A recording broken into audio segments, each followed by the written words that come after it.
Good morning to all. Welcome to ஸ்ப்ளெண்டிட் leading. அனைவருக்கும் வணக்கம். ஏற்கனவே 2 காணொலியில் நம்ம மெயின் எக்ஸாமினேஷனுடைய ஆன்சர் ரைட்டிங் பார்த்தோம். அதோடைய continuation big question 15 mark question 250 வேர்ட்ஸில் எழுதக்கூடிய கொஸ்டின்ஸ் யூனிட் 3ல இருந்து கொஸ்டின் இருக்குது. இந்த கொஸ்டின்ஸை பற்றி இப்போ நம்ம டிஸ்கஸ் பண்ணுவோம். 15 மார்க்ஸ் கொஸ்டின். ஃபஸ்ட்டு கொஸ்டின் என்ன கேட்டிருக்காங்கன்னா, what do you mean by zoonotic disease? Zoonotic டிசீஸை பற்றி கேட்டிருக்காங்க. அதுக்கடுத்து காசேட்டிவ் ஏஜெண்ட், அதோட கண்ட்ரோல் மெஷர்ஸ், கிட்டத்தட்ட 3 கொஸ்டின் கேட்டிருக்காங்க. ஜூனோசிஸ் அப்படிங்கிறது ஒரு இன்ஃபெக்ஷியஸ் டிசீஸ். ஜூனோசிஸ்ங்கிறது பார்த்திங்கன்னா விலங்குல இருந்து மனிதனுக்கு பரவக்கூடிய ஒரு தொற்று நோய்கள் தான் அதுக்கு பேர் தான் zoonosis. So zoonosis is an infectious disease that has jumped from a non-human animal to human being. Zoonotic pathogens may be bacterial. இது ஒரு பாக்டீரியாவாக இருக்கலாம், வைரஸாக இருக்கலாம், ஒட்டுண்ணியாக இருக்கலாம், அல்லது ஒரு டிஃப்ரெண்ட்டான ஒரு ஏஜெண்ட் ஏதாவது ஒன்று இருக்கலாம். இது நேரடியாக பரவும். நேரடி தொடர்பு உணவு, நீர் அல்லது சுற்றுச்சூழலின் மூலம் மனிதர்களுக்கு பரவலாம். So zoonotic pathogens may be bacterial, viral or parasitic or may involve unconventional agents, can spread to humans through direct contact or through food, water or any part of environment. இந்த கொஸ்டின்ஸ் ஏன் கேட்குறாங்க அப்படிங்கிறத முதல்ல புரிஞ்சுக்கங்க. Pandemic எராவில் வாழ்ந்துக்கிட்டு இருக்கோம். 2020லேயே யுனைடெட் நேஷன்ஸ் சொல்லிட்டாங்க, we are enter into the pandemic era. அந்த பேண்டமிக் தொற்று நோய்களுடைய காலகட்டத்தில் நம்ம என்டர் ஆகிட்டோம். இனிமேல் தொற்று நோய்கள் தான் வந்துக்கிட்டு இருக்கோம். அதுவும் அதிகமாக அன்பிரசிடென்டட் லெவலில் இருக்கும். முன் எப்போதும் இல்லாத அளவில் இந்த தொற்று நோய்களுக்குரிய தொடக்க காலத்தில் நம்ம இருக்கிறோம். தொடக்க காலம். அதனால் கண்டிப்பாக இது மாதிரி விஷயங்களை அவங்க கண்டிப்பாக கேட்பாங்க. அதனால் இந்த கொஸ்டின்ஸ் நீங்கள் இது ஒரு சாம்பிள் தான், நிச்சயம் இது கேட்க வாய்ப்பு இருக்கு. தோய்க்குருமிகள், பாக்டீரியா, வைரஸ் அல்லது ஒட்டுண்ணிகளாக இருக்கலாம், அல்லது வழக்கத்திற்கு மாறான முகவர்களை உள்ளடக்கி இருக்கலாம். நேரடி தொடர்பு அல்லது உணவு, நீர் அல்லது சுற்றுச்சூழலின் மூலம் மனிதர்களுக்கு பரவலாம். காசேட்டிவ் ஏஜெண்ட் அப்படிங்கிறது என்னென்னா, அதே கான்செப்ட் தான்.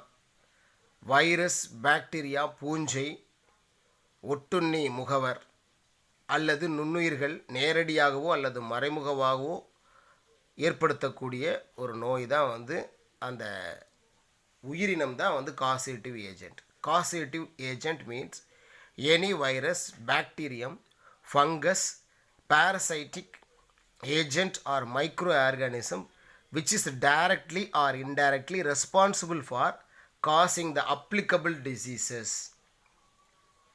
ஸோ இது ரொம்ப முக்கியமானது. இது இம்யூன் சிஸ்டத்தையே அஃபெக்ட் பண்ணும், ஸ்ட்ராங்காக அஃபெக்ட் பண்ணும். இதுக்கு சொல்யூஷன் என்ன? கைகளை கழுவணும், அதிகமாக வெளியிடங்களுக்கு, பொது இடங்களுக்கு போகிறத தவிர்க்கணும், நெசசரியான ரீசனுக்கு மட்டும் போகலாம். அதே மாதிரி தும்மும் போதும் இருமும் போதும் பாதுகாப்போடு இருக்கணும், அடுத்தவங்களுக்கு தொந்தரவாக இருக்கக்கூடாது.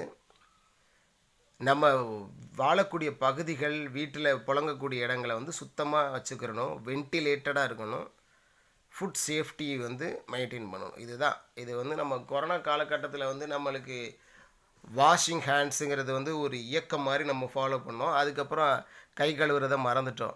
கை கழுவுறதை மறந்துட்டோம்னா நோய்கள் நம்மளை கட்டி அணைக்க ஆரம்பிச்சிடும். ஏன்னா அதுதான் இன்றைக்கி உள்ள ஒரு பிரச்சனை. ஸோ தொற்று நோய்களுடைய காலகட்டத்தில் வாழ்ந்துக்கிட்டு இருக்கிற நமக்கு கண்டிப்பாக இது சம்மந்தப்பட்ட வினாக்கள் வருவதற்கு 100 மடங்கு வாய்ப்பு உள்ளது. அதனால் அந்த மாதிரி ஃபேக்ட்ஸ்லாம் நீங்கள் படித்து வச்சுங்க. Next question, explain the role of tribes and women in forest and environment protection. Environmental protection, sustainable development, organic farming, environmental atmosphere maintenance, இது எல்லாமே கொஸ்டின்ஸு இன்வேரியபிளாக எல்லா எக்ஸாம்லேயுமே காம்படிட்டிவ் எக்ஸாமில் கேட்குறது வழக்கம். ஏன்னா ஒரு என்விரான்மெண்ட்டு கேர் பண்ணக்கூடிய ஒரு பப்ளிக் சர்வெண்ட்டை தான் விரும்புவாங்க. பப்ளிக் சர்வெண்ட்டு எக்ஸாம் தான் நம்ம எழுதுகிறோம். அந்த எக்ஸாம் எழுதும்போது அந்த என்விரான்மெண்ட்டை கேர் பண்ணக்கூடிய அளவுக்கு ரெஸ்பான்சிபிலிட்டி அவர் தெரிஞ்சு வச்சுருக்கிறாரா அப்படிங்கிறது தான் இதோடைய rationale behind the scene. So வந்து என்விரான்மெண்ட் ஃபஸ்ட்டு ட்ரைபல் உமன் 2 பேரையும் பற்றி நம்ம செப்பரேட்டாக தெரிஞ்சு வச்சுக்கணும். ஒரு ட்ரைபல் அப்படின்னா யாருன்னா the people living in the environment, nativity, அந்த ஒரு இயற்கையோடு இயைந்து வாழக்கூடிய ஒரு மக்களை தான் ட்ரைபல்ஸ்ன்னு நம்ம சொல்லுவோம். பழங்குடி மக்கள்.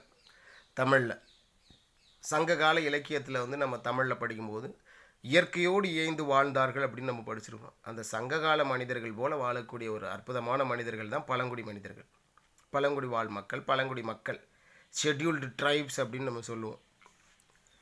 அவங்க வந்து இயற்கையோடு இயைந்து வாழ்கிறது மட்டும் இல்லாமல் இயற்கையை பாதுகாப்பாங்க. அவங்க வந்து பெரிய அளவுக்கு லிட்ரஸி இருக்காது, டெக்னாலஜி இருக்காது, ஆனால் அவங்கள்ட்ட வந்து இயற்கையை பாதுகாக்கக்கூடிய அந்த நுண்ணறிவு இருக்கும். அதே மாதிரி உமன் பொதுவாகவே வந்து இயற்கையோடு இணைந்து தான் வாழக்கூடிய கண்டிஷன்ஸில் தொன்று தொட்டே இருந்திருக்கிறாங்க. அதே மாதிரி சுற்றுச்சூழல் சார்ந்த இயக்கங்கள், என்விரான்மெண்டல் மூமெண்ட் அப்படின்னா என்னன்னு முதல்ல தெரிஞ்சுக்கணும். It is a type of social movement. Environmental மூமெண்ட்ங்கிறது வந்து ஒரு சமூக movement that involves an array of individuals. Array of இண்டிவிஜுவல்ஸ்னால் group of individuals, groups and coalitions. கொயலிஷன்ஸ்னால் ஒரு association that perceive a common interest. என்விரான்மெண்டலுடைய மூமெண்ட்டுடைய நோக்கம் வந்து பொதுவான ஒரு நோக்கம், எல்லாருக்கும் நன்மை விளையணும் அப்படிங்கிற ஒரு நோக்கம். என்விரான்மெண்டல் ப்ரொடெக்ஷன், சுற்றுச்சூழல் பாதுகாப்பு, and act to bring about changes in environmental policies and practice. Environment policies வந்து மக்களை அஃபெக்ட் பண்ணாமல் இருக்கணும், சுற்றுச்சூழலை அஃபெக்ட் பண்ணாமல் இருக்கணும். அப்படி தான் என்விரான்மெண்டல் பாலிசிஸ் நம்ம போடணும். அதுக்கு தான் என்விரான்மெண்டல் இம்பேக்ட் அசஸ்மெண்ட்டு, என்விரான்மெண்டல் கமிட்டிலாம் government of India and government of Tamil Nadu establish பண்ணுறாங்க. அப்போ என்விரான்மெண்டல் மூமெண்ட்டுடைய நோக்கமே என்விரான்மெண்ட்டை பாதுகாக்கிறது, என்விரான்மெண்ட்டை பாதுகாக்கக்கூடிய சட்டங்களை இயற்றுவதற்கு உதவுறது. இதுதான் அந்த என்விரான்மெண்டல். அதுக்கு என்விரான்மெண்டல் அவேர்னஸாக அவங்க க்ரியேட் பண்ணுவாங்க. ஸோ என்விரான்மெண்டல் மூமெண்ட்டை பற்றி நல்லா தெரிஞ்சுங்க.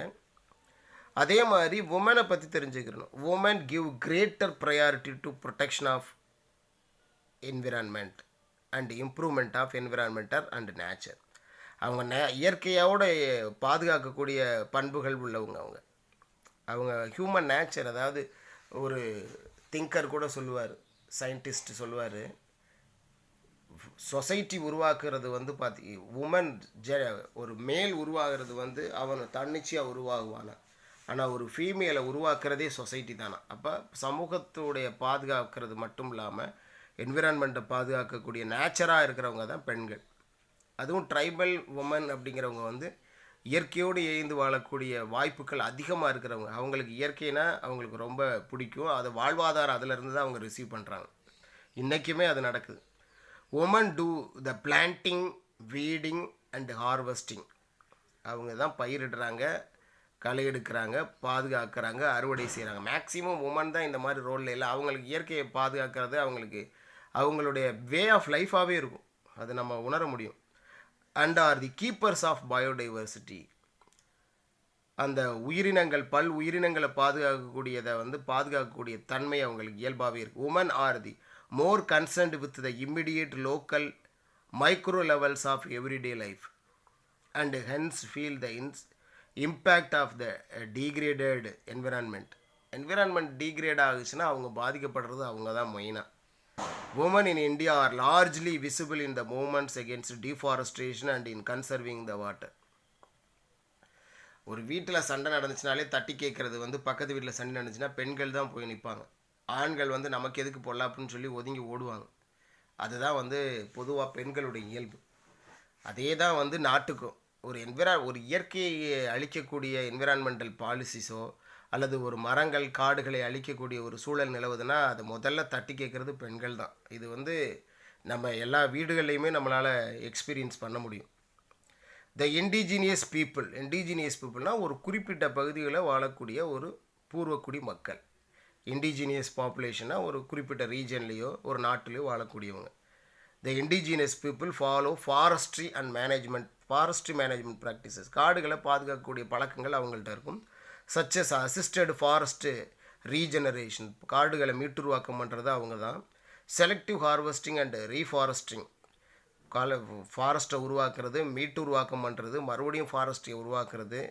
And assisted growth of trees with existing forest, மரங்கள் வளருவதற்கு பெண்கள் பாதுகாக்க இயல்பாகவே அவங்க உதவுறாங்க. These form of efficient and cost effective way to reduce carbon emissions. So ஆய்வு குறிப்புகள் என்ன சொல்லுதுன்னா, இது மாதிரி ஃபாரஸ்ட்டை மேம்படுத்துறது பெண்களுடைய இயல்பான ப்ராக்டிசஸில் இருக்குது. இப்போ என்விரான்மெண்டல் மூவ்மெண்ட்டை பற்றி நம்ம கண்டிப்பாக டிஸ்கஸ் பண்ணி ஆகணும். இது நிச்சயமாக டைரெக்டாகவோ இன்டைரக்டாகவோ என்விரான்மெண்டல் மூவ்மெண்ட் நிச்சயமாக கேட்பாங்க. சிப்கோ மூவ்மெண்ட் அது 1973 நார்த் இந்தியாவில் உத்தர்காண்ட் அந்த ரீஜனில் ஸ்டார்ட் பண்ணாங்க. சைலண்ட் வேலி மூவ்மெண்ட் கேரளாவில், அமைதி பள்ளத்தாக்கு, இது 1978 ப்ரிலிமினரி எக்ஸாமில் கூட கேட்பாங்க. அது ஜங்கிள் பாச்சோ அந்தோலன், அது 1982. அப்பிகோ மூமெண்ட் 1983. சிப்கோ மூமெண்ட் 1973 அந்த கொண்டு வந்த போராட்டத்தை ஃபாலோ பண்ணி அப்பிகோ மூமெண்ட்டு இங்கே கர்நாடகாவில் நடந்துச்சு. நர்மதா பச்சோ அந்தோலன் NBA அது 1985. அதுக்கடுத்து டெஹரி டாம் மூமெண்ட் 1990s அது வந்துச்சு. So plants are conserved in abandoned sites of shifting agriculture by tribals and also in sacred groves as in situ conservation of biodiversity and ecological restoration. பாதுகாப்பு மற்றும் அந்த ஈகாலஜிக்கல் ரீஸ்டோரேஷன், மறுபடியும் புனரமைப்பு செய்கிறது தான் இந்த இயக்கத்துடைய நோக்கங்கள். அது மேக்சிமம் புனிதமான ஒரு பணியாக கருதுகிறாங்க. அது tribal communities have been indispensable forces in the maintenance of ecosystems across the world. இன்டிஸ்பென்சபிள்னா ஒரு நெசசரி, ஒரு அவசியமான, ஒரு தவிர்க்க முடியாத ஒரு சக்தி. அவங்க அந்த பழங்குடி மக்கள் இயற்கையை பாதுகாக்கக்கூடிய ஒரு தவிர்க்க முடியாத ஒரு அவசியமான சக்தி அவங்க. For centuries Indian tribes have helped preserve natural habitats and promote conservation through sustainable practices. Sustainable development அப்படிங்கிறத நீங்கள் என்விரான்மெண்ட் சம்மந்தப்பட்ட எந்த கொஸ்டின்லையுமே நீங்கள் எழுதலாம். அந்த சஸ்டைனபிள் டெவலப்மெண்ட், நீடித்த வளர்ச்சி அப்படிங்கிற ஒரு கோட்பாடு இல்லாத ஒரு என்விரான்மெண்டல் ப்ரொடெக்ஷன் கான்செப்ட் இல்லவே இல்லை. What is called sustainable development? Using the resources with the consideration of the future generation of the world. Using the resources, exploiting the resources without affecting the needs of the future generation. எதிர்கால சந்ததிகளுக்கு தேவையான அளவுக்கு ரிசோர்ஸஸை வச்சுட்டு தான் நம்ம பயன்படுத்தணும். அதுதான் அந்த சஸ்டைனபிள் டெவலப்மெண்ட் கோட்பாடுடைய தாரக மந்திரம். For centuries the Indian tribes have helped preserve natural habitats and promote conservation through sustainable practices in farming, fishing and cohabiting spaces with wildlife. Wild லைஃப்பை பாதுகாக்கக்கூடிய முக்கியமான பொறுப்பு பெண்களுக்கு இருக்குது, ட்ரைபலுக்கு இருக்குது. அப்போ நீங்கள் இதில் என்னென்ன மெயின் எக்ஸாம்பிள் நீங்கள் எழுதலாம்னா, ட்ரைபல்ஸு, நேட்டிவ் ட்ரைபல்ஸ் யார் இந்தியா லெவலில், தமிழ்நாட்டு லெவலில், அவங்க எந்தெந்த ரீஜனில் இருக்காங்க, what are the contributions of tribal women and tribal communities in India to protecting the environmental hazards. environmental hazardsல பாதுகாக்கிறதுக்கு அவங்க என்ன பண்ணிருக்காங்க. Role of government schemes, environmental protection movements in various parts of the nation, in Tamil Nadu also. This is the structural format of the examination. இது கண்டிப்பாக environment ரிலேட்டடாக ஒரு question எழுதி வச்சுக்கோங்க, நிச்சயமாக கேட்பாங்க. கண்டிப்பாக அது பிக் கொஸ்டினில் தான் வரும், ஏன்னா அதோடைய முக்கியத்துவம் வாய்ந்தது. அது இன்னொரு இந்த மெயின் எக்ஸாமினேஷனில் இந்த குரூப் 2 நியூ பேட்டர்ன் படி பார்த்தீங்கன்னா எல்லாமே பிக் கொஸ்டின் தான். ஏன்னா மினிமமே 6 மார்க் கொஸ்டின் தான் உங்களுக்கு கொடுத்துருக்காங்க. நெக்ஸ்ட்டு பார்த்தீங்கன்னா இந்தியன் ஸ்பேஸ் ரிசர்ச் ஆர்கனைசேஷன், அதோடைய கமர்ஷியல் விங் ஆண்ட்ரிக்ஸ். அதை டெவலப் பண்ணுறது வந்து பார்த்திங்கன்னா Indian regional navigation satellite system RIRNSS. அதோடைய ஆப்ரேஷனல் நேம் ஆஃப் நேவிக்கு வந்து நேவிகேஷன் வித் இந்தியன் கான்ஸ்டலேஷன். இந்த கொஸ்டின் வந்து ஸ்மால் கொஸ்டினில் தான் கேட்க வாய்ப்பு இருக்குது, இருந்தாலும் தெரிஞ்சு வச்சுக்கலாம். பிக் கொஸ்டினில் கேட்டாலும் ஆச்சரியம் இல்லை. இந்திய விண்வெளி ஆராய்ச்சி நிறுவனம் இஸ்ரோ மற்றும் அதன் வணிகப் பிரிவான ஆண்ட்ரிக்ஸ், அந்த ஆண்ட்ரிக்ஸ் கூட கேட்கலாம், ஆகியவை இந்திய பிராந்திய வழிச்செலுத்துதல் செயற்கைக்கோள் அமைப்பு, அதோடைய செயல்பாட்டு பெயர் வந்து நேவிகேஷன் வித் இந்தியன் கான்ஸ்டலேஷன். அதை பற்றி பேசிக்காக தெரிஞ்சுக்குங்க. இது எல்லாமே ரிசர்ச் தான், அஸ்ட்ரானமிக்கல் ரிசர்ச் பண்ணுறதுக்கும் சயின்டிஃபிக் அப்கிரேட் பண்ணுறதுக்கும் தான் உள்ள விஷயங்கள் இது. நெக்ஸ்ட்டு மைக்ரேஷன் ஆஃப் பட்டர்ஃப்ளைஸ், இதுவும் என்விரான்மெண்ட் ரிலேட்டட் தான். மைக்ரேஷன் அப்படிங்கிறது வந்து ஒரு இடத்துலேருந்து இன்னொரு இடத்துக்கு போகிறது. இந்த மைக்ரேஷன் பொதுவாக ஹியூமன் பீயிங் பண்ணுறது வழக்கம். நம்ம ஜென்ரலாக வந்து சோஷியல் டைமென்ஷனில் பார்த்தோம்னா ஏன் மைக்ரேட் ஆகிறோம்னா for better opportunities in terms of education, employment opportunities and income generation. இதுதான் வந்து மெயினாக மைக்ரேஷனுக்கு பண்ணுவாங்க. ஆனால் பறவைகளும் மைக்ரேட் ஆகிறதுங்கிறது நம்ம படிச்சிருக்கிறோம். வலசை போதல் அப்படிங்கிறத வந்து நம்ம பார்த்துருக்குறோம், சமச்சீர் கல்வி புக்கில் இருக்குது. அந்த பட்டர்ஃப்ளை மைக்ரேஷனுக்கு என்ன காரணம் அப்படிங்கிறத வந்து கரண்ட் அஃபேர்ஸில் வந்துச்சு, அதுதான் கொஸ்டினாக கேட்டிருக்காங்க. The butterflies migrate from Eastern Ghats to Western Ghats. கிழக்கு தொடர்ச்சி மலையிலிருந்து மேற்கு தொடர்ச்சி மலைக்கு இடம்பெயர்கின்றன. The first migration is to avoid intense rain that makes the survival difficult. அதாவது ஒரு ரொம்ப மழை பெய்யுது, இன்டென்சிவாக மழை பெய்யுது, அது வந்து அவங்க சர்வைவலையே வந்து சேலஞ்ச் பண்ணுது. அதனால் பறவைகள் வந்து புத்திசாலித்தனமாக நகருது. பறவைகளுக்கு வந்து அந்த இன்ஸ்டிங்க்ட் அதிகம். ஹியூமன் பீயிங்க்கும் அனிமல்ஸுக்கும் என்ன வித்தியாசம்னா, ஹியூமன் பீயிங்க்கு வந்து அறிவு இருக்கும், காமன் சென்ஸ் இருக்கும். ஆனால் பறவைகளுக்கு வந்து காமன் சென்ஸ் கிடையாது, அதுக்கு பதிலாக உள்ளுணர்வு ஏற்படும். அதுக்கு இன்ஸ்டிங்க்ட் அப்படின்னு சொல்லுவாங்க. ஏன்னா சொசைட்டியில் வந்து ஹியூமன் பீயிங் வந்து அறிவை டெவலப் பண்ணிக்கிறான். அனிமலுக்கும் சொசைட்டி இருந்தாலுமே அவங்களுக்கு வந்து ஜென்ரலாக வந்து அந்த இன்டெலிஜென்ஸ் வந்து எப்படி இருக்கும்னா இன்ஸ்டிங்க்டாக இருக்கும், உள்ளுணர்வு. அவங்களே உணர்ந்துக்குருவாங்க, அந்த அனிமல்ஸ் உணர்ந்துக்கும். சுனாமி வர்றதுக்கு முன்னாடி ஹியூமன் பீயிங்க்கு உணர முடியாது. அவன் scientific machineries, tools and devices வச்சு கண்டுபிடிப்பான். ஆனால் விலங்குகள் வந்து அவங்க எப்படி தான் உணருங்களோ தெரியல, சுனாமிக்கு வர்றதுக்கு முன்னாடி பறவைகள் தான் வந்து ஃபஸ்ட்டு சிம்டம் கொடுத்துருக்கு. ஸோ அது வந்து ஒரு சிக்னிஃபிகண்ட்டான விஷயம். அப்போ இன்டென்சிவான ரெயின் பெய்ய போகுது அப்படிங்கிறத உணர்ந்து பட்டர்ஃப்ளை வந்து கிழக்கு தொடர்ச்சி மலையிலேருந்து மேற்கு தொடர்ச்சி மலைக்கு வந்து இடம்பெயர்கின்றன. ரெண்டாவது வந்து பார்த்திங்கன்னா நார்த் ஈஸ்ட் மான்சூனுக்கும் முன்னாடியே வந்து அந்த செப்டம்பர் மாதத்தில் வந்து மைக்ரேட் ஆகும். இது ரெண்டும் ரொம்ப சிக்னிஃபிகண்ட்டான விஷயம்.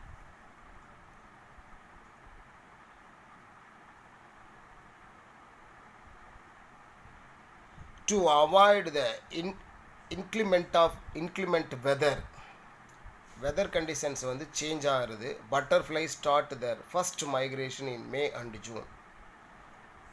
ப்ரிலிமினரி எக்ஸாம் பாயிண்ட் ஆஃப் வியூலையும் தெரிஞ்சு வச்சுக்கிறோம். Before the onset of south west monsoon from the western Ghats to the plains and to the eastern Ghats. During the southwest monsoon, eastern Ghats provide the ideal climate for the butterflies to survive. Butterfly வாழ்கிறதுக்கு வந்து பார்த்திங்கன்னா கிழக்கு தொடர்ச்சி மலையில் வந்து ஒரு போதுமான காலநிலை, ஏற்புடைய காலநிலை வழங்குறதுனால அங்கே வந்து மைக்ரேட் ஆகுது. சீரற்ற காலநிலையை தவிர்க்க பட்டாம்பூச்சிகள் மே மற்றும் ஜூன் மாதங்களில் தென்மேற்கு பருவமழை தொடங்குவதற்கு முன்பு மேற்கு தொடர்ச்சி மலையிலிருந்து கிழக்கு தொடர்ச்சி மலைகளுக்கு இடம்பெயர்கின்றன.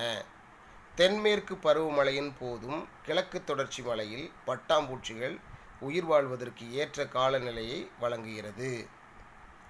நெக்ஸ்ட்டு வந்து பார்த்திங்கன்னா பார்க்கர் சோலார் சேட்டலைட் அப்படிங்கிறது வந்து பார்த்திங்கன்னா சூரியனுடைய எக்ஸ்டர்னல் சர்ஃபேஸை வந்து ஸ்டடி பண்ணுறதுக்கு வந்து நாசாவால் அனுப்பப்பட்டக்கூடிய ஒரு ஆய்வு சேட்டிலைட்டு தான் அந்த polar satellite.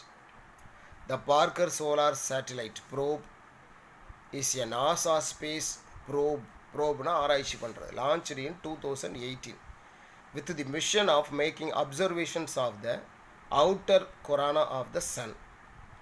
The NASA's Parker Solar Probe is on a mission to touch the sun. The spacecraft is flying closer to the sun's surface than any spacecraft before it. இந்த Parker solar probe தான் வந்து சன்னை வந்து பக்கத்தில் போய் study பண்ணுது. இது வந்து science based question. Next biotechnology, human genome project. இது வந்து யூபிஎஸ்சியில் வந்து ரெகுலராக மெயின் எக்ஸாமில் கேட்ட கொஸ்டின். டிஎன்பிசி குரூப் 1ல் கேட்டிருக்காங்க, குரூப் 2ல் நிச்சயம் கேட்க வாய்ப்பு இருக்குது. கேட்டிருக்கலாம், எனக்கு தெரியலை, இதுக்கு முன்னாடி குரூப் 2ல் கேட்டிருக்கலாம். ஆனால் நிச்சயம் இது ஓரியன்டாக ஜீனு, பயோடெக்னாலஜி, பயோமெட்ரிக் சிஸ்டம், அதுக்கடுத்து வந்து இது ஹியூமன் ஜீனோம் ப்ராஜெக்ட்டு, இது நிச்சயமாக இது ரிலேட்டடாக ஜீன் மாடிஃபிகேஷன், பயோ என்ஜினியரிங், இது ரிலேட்டட் கொஸ்டின்ஸ் நிச்சயமாக ஒரு கொஸ்டின் வரும். The human genome project was an international scientific research project with the goal of determining the base pairs that makes up human DNA and identifying, mapping and sequencing all of the genes of the human genome from both a physical and a functional standpoint. It started in 1990 and completed in 2003. இந்த human genome project அப்படிங்கிறது வந்து மனித டிஎன்ஏவை உருவாக்கும் அடிப்படை ஜோடிகளை தீர்மானிப்பது மற்றும் மனித மரபணுவின் அனைத்து மரபணுக்களையும் உடல் மற்றும் செயல்பாட்டு நிலைப்பாட்டில் இருந்து அடையாளம் கண்டு வரைபடமாக்குதல், அதை வந்து கம்ப்யூட்டரைஸ் பண்ணுறது மற்றும் வரிசைப்படுத்துதல் ஆகியவற்றை கொண்ட ஒரு ஆராய்ச்சி திட்டம். இது வந்து 1990 தொடங்கப்பட்டு 2003 நிறைவு பெற்றுச்சு. இது வந்து மெயினாக என்ன, இதோடைய ஆப்ஜெக்டிவ் என்ன அப்படின்னா disease control, prevention and mitigation. டிசீஸை வந்து ப்ரிவென்ஷனை பண்ணுறது, கண்ட்ரோல் பண்ணுறது, சொல்யூஷன் கண்டுபிடிக்கிறது, எல்லா பயாலஜிக்கல் ரிசர்ச்சுடைய நோக்கமும் அதுதான். ஆனால் இது டிஃபெக்ட், இதோடைய டிமெரிட் என்னென்னா இயற்கையான படைப்புகளை ரொம்ப ஆராய்ச்சி பண்ணோம்னா அதில் ரொம்ப சயின்டிஃபிக் எத்திக்ஸுக்கு எகெயின்ஸ்டானது. ஒரு சில விஷயங்கள் வந்து பார்த்திங்கன்னா நம்ம இயற்கையை மீறி செய்கிறது மாதிரி வரும்போது சில ப்ராப்ளங்களையும் நம்ம சந்திக்க வேண்டியது வரும்.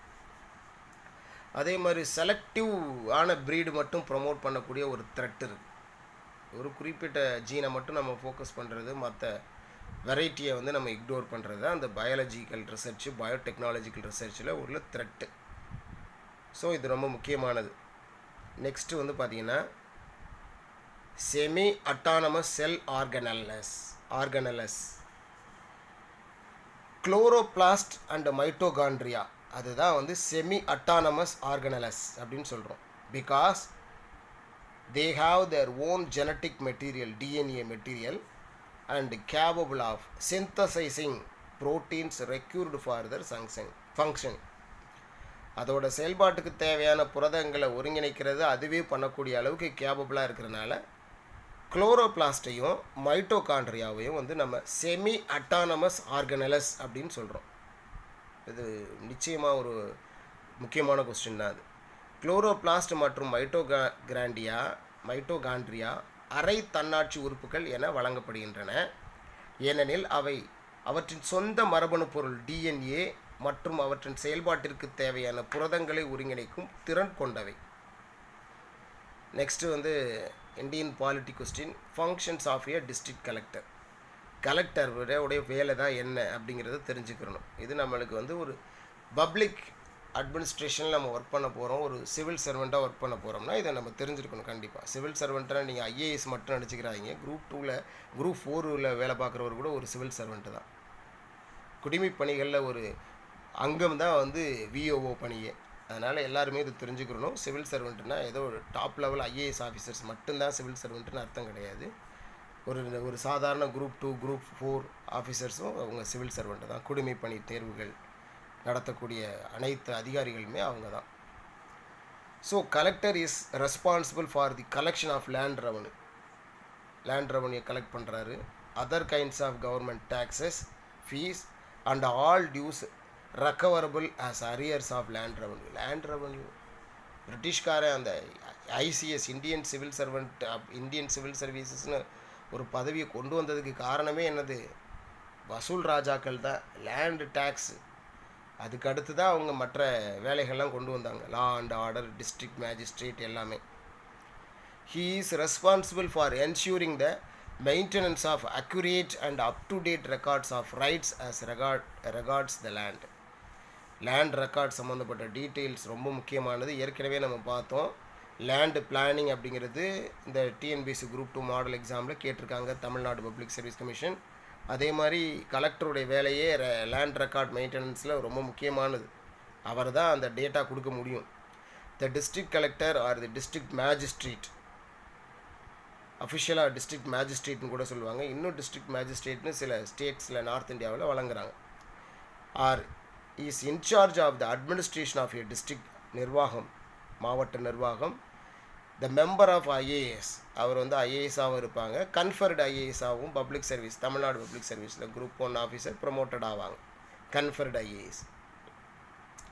She plays an important role in maintaining peace, order. ஒரு டிஸ்ட்ரிக்டில் இப்போ வந்து ஒரு குறிப்பிட்ட டிஸ்ட்ரிக்டில் ஒரு ப்ராப்ளம் வருதுன்னா லா அண்ட் ஆர்டர் அவர் கையில் தான் இருக்குது. குரு பூஜை விழாக்களில் ஏதாவது பிரச்சனைகள் ஏற்படும் போது டிஸ்ட்ரிக்ட் கலெக்டர் வந்து டெசிஷன் எடுக்க வேண்டியது வரும். ஒரு கும்பாபிஷேகம், ஒரு கோயில், ஒரு விழா, ஒரு பெரிய ஒரு திருமண விழா அல்லது ஒரு மாட்டுப்பந்தய விழா, அதில் ஏதாவது டிஸ்ட்ரிக்டில் பிரச்சனை ஏற்பட்டுச்சுன்னா டிஸ்ட்ரிக்ட் கலெக்டர் தான் responsible. So he take care decision. He plays the important role in maintaining peace and order. Very important. Next question வந்து community participation in disaster management. அதில் ஃபஸ்ட்டு ஒரு வேர்டு இல்லஸ்ட்ரேட்னு கொடுத்துருக்காங்க. இப்போ நீங்கள் விளக்கத்தோடு நீங்கள் கொடுக்கணும். படம் போடலாம். கண்டிப்பாக அது ஒரு என்ன ஸ்ட்ரக்சரல் அரேஞ்ச்மெண்ட்டில் வந்து அந்த டிசாஸ்டர் மேனேஜ்மெண்ட்டை நம்ம பண்ணுறோம். பேரிடர் மேலாண்மை அது வந்து ரொம்ப முக்கியமானது. பாருங்களேன், ஒரு கொஸ்டின் வந்து எவ்வளோ ஒரு அப்ளிகேஷன் ஓரியன்டாக அழகாக கேட்டிருக்காங்க பாருங்கள். பேண்டமிக்கு சம்மந்தப்பட்ட அந்த COVID-19 கொஸ்டின்ஸ் கேட்டிருக்காங்க. சயின்ஸ் அண்ட் டெக்னாலஜியில், பயோடெக்னாலஜியில் வந்து டிசீஸ் கண்ட்ரோலுக்கு ஹியூமன் ஜீனோம் ப்ராஜெக்ட் உள்ளிட்ட விஷயங்கள் கேட்டிருக்காங்க. அதே மாதிரி பேரிடர் மேலாண்மை, டிசாஸ்டர் மேனேஜ்மெண்ட்லேயும் கொஸ்டின் கேட்டிருக்காங்க. எல்லாமே பிக் கொஸ்டினாக இருக்குது. அதே மாதிரி என்விரான்மெண்டல் மூவ்மெண்ட் எல்லாமே ஒரு காரண காரியத்தோடு தான் அந்த கொஸ்டின் கேட்குறாங்க. ஸோ ஃபஸ்ட்டு டிசாஸ்டர் மேனேஜ்மெண்ட்னா பார்ப்போம். மேலாண்மைனா என்ன? பேரிடர் மேலாண்மை. How we deal with human, material, economic, environmental impacts of a disaster. Disaster managementல impact எப்படி இருக்கு? It is the process of how we prepare for response. Major failure ஏற்படுறதுக்கு முன்னாடி எப்படி நம்மளை ப்ரிப்பேர் பண்ணுறது, அப்படி ஃபெயிலியர் ஏற்பட்டதுக்கப்புறம் எப்படி நம்ம சமாளிக்கிறது, கண்ட்ரோல் பண்ணுறது, இதுதான் வராமல் இருக்கிறதுக்கு தடுக்கிறது. இது இன்டகிரேட்டட் ஆக்டிவிட்டீஸ் தான் நம்ம பண்ணுறது. அந்த டிசாஸ்டர் கம்யூனிட்டி இது வந்து டிசாஸ்டர்ஸ் வந்து ஹியூமன் ஆரிஜினாகவும் இருக்குது, நேச்சுரல் டிசாஸ்டராகவும் இருக்குது. நேஷ்னல் டிசாஸ்டர் மேனேஜ்மெண்ட் அத்தாரிட்டி இருக்குது, தேசிய பேரிடர் மேலாண்மை மையம் இருக்குது. அதுதான் வந்து நிறைய ஸ்கீம்ஸ்லாம் இன்ட்ரடியூஸ் பண்ணுறாங்க. அப்போ அந்த ஸ்ட்ரக்சரல் அரேஞ்ச்மெண்ட்டை நீங்கள் தெரிஞ்சுக்க. சார்ட், ஆர்கனைசேஷனல் சார்ட் என்ன, நேஷ்னல், ஸ்டேட்டு, டிஸ்ட்ரிக்ட் மூணுமே இருக்குது. National level disaster management authority இருக்குது, state level disaster management authority இருக்குது, டிஸ்ட்ரிக்ட் லெவல் மேனேஜ்மெண்ட் அத்தாரிட்டி இருக்குது. கவர்மெண்ட் ஆஃப் இந்தியா வந்து 2016 வந்து ஒரு ஸ்கீம் கொண்டு வந்தாங்க. அது என்னென்னா ஆப்தா மித்ரா ஸ்கீம். அது வந்து சென்ட்ரல் ஸ்பான்சர்டு ஸ்கீம். அதோடைய நோக்கம் வந்து இந்த டிசாஸ்டர் மேனேஜ்மெண்ட் பண்ணுறதுக்கு ட்ரைனிங் கொடுக்கறது தான். 6000 சமூக தன்னார்வலர்களுக்கு வந்து மாவட்டத்திற்கு 200 பேர் கொண்ட அந்த வீரர்களுக்கு பயிற்சி அளிக்கிறது. எப்படி டிசாஸ்டர் மேனேஜ்மெண்ட் வந்து ப்ரிவென்ட் பண்ணுறது. மெயினாக வந்து flood area, flood prone district அப்படின்னு சொல்லி இருக்குது. அப்படின்னா ஃப்ளட்டு எங்கெங்கெல்லாம் வருமோ அங்கே இடத்துல உள்ள டிஸ்ட்ரிக்டை ஐடென்டிஃபை பண்ணி கொடுக்குறாங்க. இது வந்து நீங்கள் இது ஸ்மால் கொஸ்டினில் கூட கேட்கலாம். ஆப்தா மித்ரா ஸ்கீம் 2016 வந்து அது லான்ச் பண்ணாங்க. இந்த டிசாஸ்டர் மேனேஜ்மெண்ட்டில் வந்து கம்யூனிட்டி பார்ட்டிசிபேஷன்னா என்னது, மக்கள் இயக்கமாக மாறணும், அவ்வளோதான். எந்த ஒரு சமூக இயக்கங்களும் மக்கள் இயக்கமாக மாறும்போது தான் அது வந்து மக்களுக்கு வந்து ஃப்ரூட்ஃபுல்லாக இருக்கும் அப்படிங்கிறது வந்து ஒரு எல்லாருக்குமே தெரிஞ்ச ஒரு சீக்ரெட். மகாத்மா காந்தியடிகள் வந்து இந்திய சுதந்திர போராட்டத்தை வந்து மக்கள் இயக்கமாக மாற்றினதுக்கப்புறம் தான் அந்த சுதந்திர போராட்ட இயக்கம் வந்து முழு வீச்சில் வந்து வெற்றியை கொண்டு வந்துச்சு. அதனால் வந்து மக்கள் இயக்கமாக மாறுறது பேசிக். இந்த டிசாஸ்டர் மேனேஜ்மெண்ட்டில் வந்து ஒரு 4 கீவேர்ட்ஸ் இருக்குது. அதை நீங்கள் மனப்பாடம் பண்ணிக்கிறத தவிர வேறு வழி இல்லை. கண்டிப்பாக கேட்பாங்க. ஒன்று மிட்டிகேஷன், குறைக்கிறது. இன்னொன்று ப்ரிப்பேர்ட்னஸ்ஸு, அதுக்கடுத்து ரெஸ்பான்ஸ், அடுத்து ரெக்கவரி. இது வந்து நீங்கள் பாலிசியாக மைண்ட் பண்ணி வச்சுங்க. ரொம்ப முக்கியமானது mitigation, preparedness, response and recovery. Next வந்து டிசாஸ்டர் மேனேஜ்மெண்ட் அப்படின்னா to reduce or avoid the potential losses from the hazards. அந்த எதிர்பார்க்கக்கூடிய தீங்குகளை வந்து தவிர்க்கிறதோ குறைக்கிறதோ தடுக்கிறதோ தான் disaster management. It assures prompt and appropriate assistance. உடனடியாக இருக்கணும், சரியான அசிஸ்டன்ஸாக இருக்கணும், உதவியாக இருக்கணும், அதுதான் முக்கியம். And achieve a rapid and effective recovery. வேகமான ரெக்கவரி அண்ட் எஃபெக்டிவ் ரெக்கவரியாகவும் இருக்கணும். It is crucial that hospitals remain safe and functioning during the disasters. ரொம்ப முக்கியமானது. During and after the disaster வந்து ஹாஸ்பிட்டல் வந்து ரொம்ப எஃபெக்டிவாக இருக்கணும். நெக்ஸ்ட்டு வந்து அக்ரிகல்ச்சுரல் ஃபினான்சிங். அக்ரிகல்ச்சுரல் ஃபினான்சிங்னால் விவசாய கடன் தான், வேறு என்ன. அதை எப்படி எஃபெக்டிவாக பண்ணணுங்கிறது நம்ம காந்தியடிகள் சொன்ன மாதிரி இந்தியா வந்து ஒரு விவசாய நாடு. பேக்போன் ஆஃப் இந்தியன் எக்கானமி வந்து விவசாயம்தான். அதனால் வந்து அக்ரிகல்ச்சுரல் ஃபினான்சிங் நிச்சயமாக அக்ரிகல்ச்சரல் செக்டர், அக்ரிகல்ச்சுரல் கிரெடிட்டு எப்படி வேணாலும் கேட்கலாம். அக்ரிகல்ச்சரல் ஃபினான்சிங்னு கேட்டிருக்காங்க இப்போ, ஆனால் இதுக்கு முன்னாடி அக்ரிகல்ச்சரல் கிரெடிட்னு கேட்டிருக்காங்க. அதனால் இது potential question. Finance generally means studying, examining and analysing the financial aspects pertaining to farm business, agriculture business, which is the core sector of India. The financial aspects include money matters relating to production of agricultural products and their disposal. விவசாய நிதி அப்படிங்கிறது வந்து விவசாயத்துக்கு வழங்கக்கூடிய ஒரு நிதி. இது வந்து அது சம்மந்தப்பட்ட விஷயத்தை டீல் பண்ணுது. Agricultural finance is the vital and significant importance of the agro-based socio-economic development of the nation in terms of micro and macro level. It is playing the trend-setting catalytic role, changingனா வந்து catalytic role in strengthening the farm businesses and augmenting the productivity of scarce resources. augmentingனா increase பண்ணுறது, agricultural ரிசோர்ஸஸை increase பண்ணணும், ப்ரொடக்டிவிட்டியை. அது ரொம்ப முக்கியமான. Agriculture finance is needed to meet the various demands like need for good quality of seeds. குவாலிட்டியான சீடை கொடுக்கணும்னா நல்ல இன்வெஸ்ட்மெண்ட் பண்ணணும், நல்ல குவாலிட்டியான அதுக்கு சத்தான உணவு வழங்கணும். குழந்தைகளுக்கு உணவு வழங்குற மாதிரி விதைகளுக்கும் நல்ல ஆகாரங்களுக்கு கொடுத்தாகணும். Supply of power, water, procurement of fertilisers, நல்ல அந்த பூச்சிக்கொல்லிகளை வாங்கணும். அக்ரிகல்ச்சரல் மார்க்கெட்டிங், அக்ரிகல்ச்சரல் ப்ராடக்டை வந்து மார்க்கெட்டிங் பண்ணணும். போஸ்ட் ஹார்வெஸ்ட் பண்ணுறது, storage and transport of produce, meeting the risk like damage due to pest diseases and issues like low rainfall. எல்லாத்தையுமே இந்த பணம் மூலமாக தான் இந்த அக்ரிகல்ச்சரை நம்ம இம்ப்ரூவ் பண்ணணும். உழைக்கக்கூடிய உழவர்கள் நம்ம கையில் இருக்காங்க, ஆனால் அதுக்கு இன்வெஸ்ட் பண்ணக்கூடிய பண முதலாளிகள் அல்லது பேங்கிங் அல்லது கவர்மெண்ட் செக்டர் சப்சிடிஸ் இதெல்லாம் நமக்கு தேவைப்படும். இதெல்லாம் இன்டெகிரேட்டிவாக எழுதணும். Agricultural finance is one of the most important inputs in all agricultural developmental activities for increasing agricultural production. It is necessary that farmers must be provided with adequate and timely finance for irrigation. நீர்ப்பாசன வசதிகளுக்கு சரியான நேரத்தில் தான் வழங்கணும். Form mechanisation ரொம்ப முக்கியமானது. மயமாக்கப்பட்ட agricultural resources and land development எல்லாமே பண்ணணும். Next amending procedure of the Indian constitution. இது ஒரு பொட்டன்ஷியல் கொஸ்டின். நம்மளுக்கு தெரியும், சவுத் ஆஃப்ரிக்காவில் இருந்து அந்த சட்ட திருத்த அப்படிங்கிற ஒரு வசதியை நம்ம வந்து கடனாக பெற்று நம்ம இந்தியாவில் நம்ம ஃபாலோ பண்ணுறோம். இந்தியன் கான்ஸ்டியூஷன் வந்து லிவிங் கான்ஸ்டியூஷன் சொல்கிறதுக்கு ஆதாரம் இருக்காப்பா எங்கேயாவது அப்படின்னு நீங்கள் கேட்டிங்கன்னா இருக்குது. ஆர்டிகிள் 368 சட்ட திருத்தத்தின் மூலமாக இந்திய கான்ஸ்டியூஷன் நம்ம உயிரோடு வாழ வச்சுருக்கோம். அதனால தான் உலகத்திலே பெஸ்ட்டு கான்ஸ்டியூஷனாக அறியப்படுது.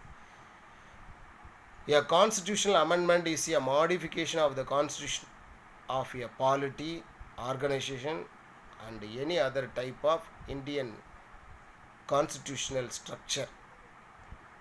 கான்ஸ்டியூஷனல் ஸ்ட்ரக்சரை நம்ம சேஞ்ச் பண்ண முடியாது, பேசிக் ஸ்ட்ரக்சரை. பட் சின்ன சின்ன பாலிசிஸை, சரத்துக்களை நம்ம சேஞ்ச் பண்ணுறதுக்கு வாய்ப்பு இருக்குது, based on the welfare of the people. அது ரொம்ப முக்கியம். Amendments are often considered as the existing constitutional changes directly altering the text. The procedure for the amendment of the constitution வந்து ஆர்டிகிள் 368 படி சொல்லப்படுது. The amendmentனா என்னென்னா, initiated only by the introduction of the bill for the purpose in either house of parliament. Lok Sabha மூலமாகவோ ராஜ்யசபா மூலமாகவோ பண்ண முடியும், ஆனால் state legislature மூலமாக பண்ண முடியாது. அதுதான் இதோடைய முக்கிய சாரம்சம். அப்போ வந்து இது எப்படி பண்ணலாம்னா, இரு சபையில் மொத்த உறுப்பினர்களுடைய பெரும்பான்மையை வச்சு அந்த அவையில் இருக்கக்கூடிய உறுப்பினர்களில் 2/3 பங்கு உறுப்பினர்களை வச்சு பண்ண முடியும். அவங்களுடைய ப்ரெசன்ட் அண்ட் ஓட்டிங் வேணும். 2021 அக்டோபர் வரைக்கும் வந்து 105 அமெண்ட்மெண்ட்ஸ் நம்ம இந்தியன் கான்ஸ்டியூஷனில் பண்ணியிருக்கிறோம். கான்ஸ்டியூஷன் எனாக்ட்மெண்ட்டு 1950 நடந்துச்சு. அதிலிருந்து வந்து எத்தனை ஆர்டிக்கிள் அமெண்ட்மெண்ட் பண்ணியிருக்கோம்னா 105 தடவை அமெண்ட்மெண்ட் பண்ணியிருக்கோம். நம்ம அமெண்ட்மெண்ட் வந்து பார்த்திங்கன்னா 3 டைப்பில் இருக்குது.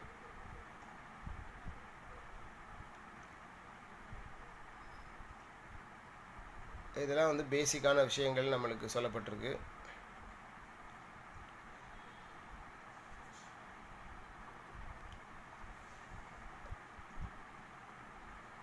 இந்த மசோதாவை மந்திரி அல்லது தனிப்பட்ட உறுப்பினர்களால் அறிமுகப்படுத்த முடியும் மற்றும் ஜனாதிபதியின் முன் அனுமதி தேவையில்லை. அது ரொம்ப முக்கியமான. இந்த மசோதா ஒவ்வொரு அவையிலும் சிறப்பு பெரும்பான்மையுடன், அதாவது சட்டசபையின் மொத்த உறுப்பினர்களின், சட்டமன்றம்னா அந்த பார்லிமெண்ட், மொத்த உறுப்பினர்களின் பெரும்பான்மை 50% அதிகமானது மற்றும் சபையில் 3/2 பங்கு உறுப்பினர்களின் பெரும்பான்மையால் மட்டுமே நிறைவேற்றப்பட வேண்டும். அது ரொம்ப முக்கியமானது. ஒவ்வொரு அவையையும் தனித்தனியாக மசோதாவை நிறைவேற்ற வேண்டும். இரு அவைகளுக்கும் இடையே கருத்து வேறுபாடு ஏற்பட்டால் இரு அவைகளின் கூட்டத்தை விவாதித்து மசோதாவை நிறைவேற்ற வேண்டும். இந்த மசோதா அரசியலமைப்பின் கூட்டாட்சி விதிகளை திருத்த முற்படுகிறது என்றால், அதாவது ஃபெடரேஷன் பிரின்சிபிளை, அது மாநிலங்களின் பாதியில் சட்டமன்றங்களால் ஒரு எளிய பெரும்பான்மையால், சிம்பிள் மெஜாரிட்டி அங்கீகரிக்கப்பட வேண்டும்.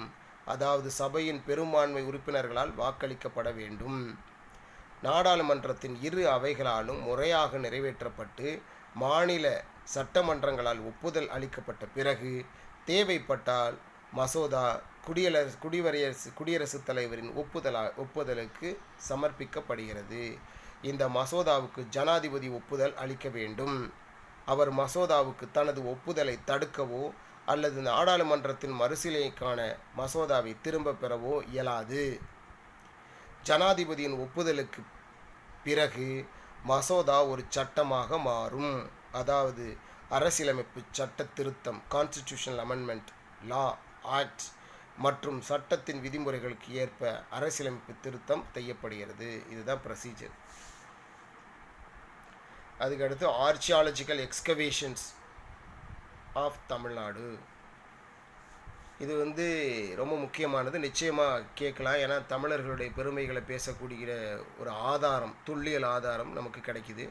அண்மை காலமாக கீழடி, அழகன்குளம், கொர்க்கை, சிவகலை, ஆதிச்சநல்லூர், கொடுமணல், மயிலாடும்பாறை, கங்கை கொண்ட சோழபுரம் ஆகிய இடங்களில் மேற்கொள்ளப்பட்ட அகழாய்வுகள் தமிழகத்தின் தொன்மையை புதிய காலக்கணிப்பு மூலம் பல நூற்றாண்டு காலத்துக்கு முன்னோக்கி எடுத்து சென்றுள்ளது. இது வரலாற்று ஆதாரங்கள்ங்கிறது நமக்கு தெரியும்.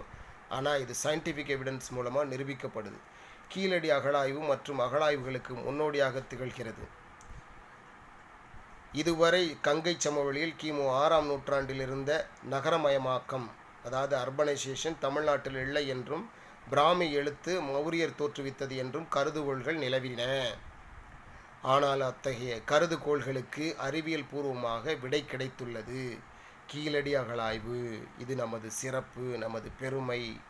தமிழ்நாட்டில் கிமு 6ஆம் நூற்றாண்டிலேயே நகரமயமாக்கம் ஏற்பட்டிருந்தது என்பது மட்டுமல்லாமல் படிப்பறிவும் எழுத்தறிவும் பெற்ற மேம்பட்ட சமூகமாக கீழடி நாகரிகம் அகழாய்வு நமக்கு கண்முன்னே நிறுத்தியுள்ளது. சிவகலை முதுமக்கள் தாழியில் கண்டெடுக்கப்பட்ட உமி நீங்கிய நெல்மணிகள் கிமு 1155 என கண்டறியப்பட்டுள்ளது. ரொம்ப முக்கியமானது. தன்பொருணை என்று அழைக்கப்பட்ட தாமிரபரணி ஆற்றங்கரை நாகரிகம் 3200 ஆண்டுகளுக்கு முற்பட்டது என்பதை அறிவியல் பூர்வ ஆய்வுகளின் அடிப்படையில் உறுதி செய்ய முடிகிறது. தமிழ்நாட்டின் அனைத்து பகுதிகளையும் உள்ளடக்கி வரலாற்றுக்கு முந்தைய காலம் முதல் வரலாற்று காலம் வரையிலான தொல்லியல் இடங்களில் அகழாய்வு செய்ய திட்டமிடப்பட்டுள்ளது. பண்டைய தமிழ் சமூகத்தின் தொன்மை, பண்பாடு மற்றும் விழுமியங்களுக்கு பெருமை சேர்க்கும் வகையில் தற்போது 2022ஆம் ஆண்டில் கீழ்காணும் 7 இடங்களில் அகழாய்வுகள் செய்யப்பட உள்ளன. இப்போ பண்ணியாச்சு, ஸ்டார்ட் பண்ணியாச்சு, ப்ராசஸில் தான் இருக்குது. கீழடி மற்றும் அதை சுற்றியுள்ள கொந்தகை, அகரம், மணலூர் இது 8ஆம் கட்டத்தை தாண்டிருச்சு சிவகங்கை மாவட்டத்தில். சிவகலை தூத்துக்குடி மாவட்டம் 3ஆம் கட்டம். கங்கை கொண்ட சோழபுரம் அரியலூர் மாவட்டம் 2ஆம் கட்டம். மயிலாடும்பாறை கிருஷ்ணகிரி மாவட்டம் 2ஆம் கட்டம். வெம்பக்கோட்டை விருதுநகர் மாவட்டம் 1 கட்டம். துலுக்கர்பட்டி நெல்லை மாவட்டம் 1 கட்டம். பெரும்பாலை தருமபுரி மாவட்டம் 1 கட்டம். மேலும் திரைகடலோடியும் திரவியம் தேடல் என்ற முதுமொழிக்கு ஏற்ப பண்டைய தமிழ் சமூகம் நாட்டின் பிற பகுதிகளோடும் வெளிநாடுகளோடும் வணிக தொடர்பு கொண்டிருந்த சங்ககால துறைமுகங்களான பூம்புகார், கொர்க்கை, அழகன்குளம், வசவசமுத்திரம் ஆகியவை முக்கிய பங்காற்றின. தமிழ்நாடு அரசு தொல்லியல் துறை தன்பொருணை தாமிரபரணி ஆற்றின் முகத்துவாரத்துக்கு எதில் கடற்கரையோர முன்கள புல ஆய்வு மேற்கொள்ள திட்டமிடப்பட்டுள்ளது. முதற்கட்டமாக சங்ககால கொர்க்கை துறைமுகத்தின் தொல்லியல் வளத்தை கண்டறிய கடலோரங்களில் ஆய்வை மேற்கொள்ள இந்திய கடலாய்வு பல்கலைக்கழகம் மற்றும் தேசிய கடலாய்வு தொழில்நுட்ப நிறுவனம் ஆகியவற்றுடன் இணைந்து கடல் ஆய்வு மேற்கொள்ள திட்டமிடப்பட்டுள்ளது. அகழாய்வு பணிகள் அது நிறைய பணம் ஒதுக்கியிருக்காங்க. இந்திய துணைக்கண்டத்தின் வரலாறு இனி தமிழ் நிலப்பரப்பிலிருந்து தான் தொடங்கி எழுதப்பட வேண்டும் என்பதை சான்றுகளின் அடிப்படையில் அறிவியல் பூர்வமாக நிறுவுவதற்கு மேற்காணும் ஆய்வுகளும் முன்கள புல ஆய்வு பணிகளும் முடிவுகளும் உறுதி செய்யும். துலுக்கர்பட்டி நெல்லை மாவட்டத்தில் இருக்குது. இதன் பகுதி விளாங்காடு என்று அழைக்கப்படுகிறது. இரும்பு மற்றும் தொடக்க கால வரலாற்று காலத்தை சார்ந்த வாழ்வியல் மேடானது அந்த விளாங்காடுங்கிற இடத்துல காணப்படுது. இதில் வண்ணம் பூசிய மட்கள ஓடுகள் கண்டறியப்பட்டிருக்கு. பண்பாடு மேடு அப்படிங்கிற இடத்துலையும் சில விஷயங்கள் கிடச்சிருக்கு. நம்பி ஆற்றின் கரையில் இரும்பு கால பண்பாட்டின் வேர்களை தேடுவது இதன் நோக்கம். இந்த தளமானது சிவகலை ஆதிச்சநல்லூருக்கு சம காலகட்டமாக கருதப்படுகிறது. வெம்பக்கோட்டை அடிபடுது நியூஸ் பேப்பரில். அது விருதுநகர் மாவட்டத்தின் சிவகாசியிலிருந்து 15 கிலோமீட்டர் தொலைவில் வைப்பாரின் இடது கரையில் வெம்பக்கோட்டை அமைஞ்சிருக்கு.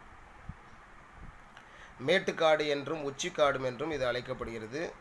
இதில் நிறைய விஷயங்கள் எடுத்திருக்காங்க. இங்கு இரும்பு கால மட்கள ஓடுகள் மிகுதியாக சிதறி கிடக்கின்றன. இம்மேட்டில் நுண்கருவிகள், பல்வேறு வகையான மணிகள், பீட்ஸு, அலங்கரிக்கப்பட்ட சங்கு வளையல்கள், காதணிகள், சுடுமண்ணால் ஆன வட்டுக்கள், இரும்பு கசடுகள் ஆகியவையும் கிடைத்துள்ளன. தற்போது மேற்பட உள்ள அகழாய்வின் நோக்கமானது கால வாரியாக தொடர்ந்து நிலவியல் உருவாக்கத்தின் பின்னணியில் அதிக எண்ணிக்கையிலான நுண்கருவிகளை சேகரிப்பது. பெரும்பாலை தருமபுரி மாவட்டம் பென்னாகரம் மேலச்சேரி சாலையில் இருக்குது. இது கொங்கு நாட்டின் வட எல்லையாக தோன்றுவதற்கு கருதப்படுகிறது. இங்குள்ள வாழ்விட மேடானது நிறையா ஆதாரங்களை கொண்டு இருக்குது. மட்கள ஓடுகள் இருக்குது. செம்மனூர் சிவன் கோயில் எதிரே ஈமக்காடு பகுதி காணப்படுகிறது. அதில் பார்த்திங்கன்னா நிறையா விஷயங்கள் கண்டுபிடிச்சிருக்காங்க. அகழ்வாராய்ச்சியோடைய குறிக்கோள் என்னங்கிறது ரொம்ப முக்கியமானது. ஓகேவா? அது நம்மளுடைய ஆரிஜின் என்னன்னு கண்டுபிடிக்கிறது தான் அதோடைய மெயின் குறிக்கோள். நண்பர்களே, இந்த காணொளி பிடிச்சிருந்துச்சுன்னா நீங்கள் ஷேர் பண்ணுங்கள். உங்கள் சந்தேகங்களை கேளுங்க. என்னால் முடிஞ்ச விஷயத்தை உங்களோட சேர்ந்து நானும் படிச்சுக்கிறேன். நன்றி, வணக்கம்.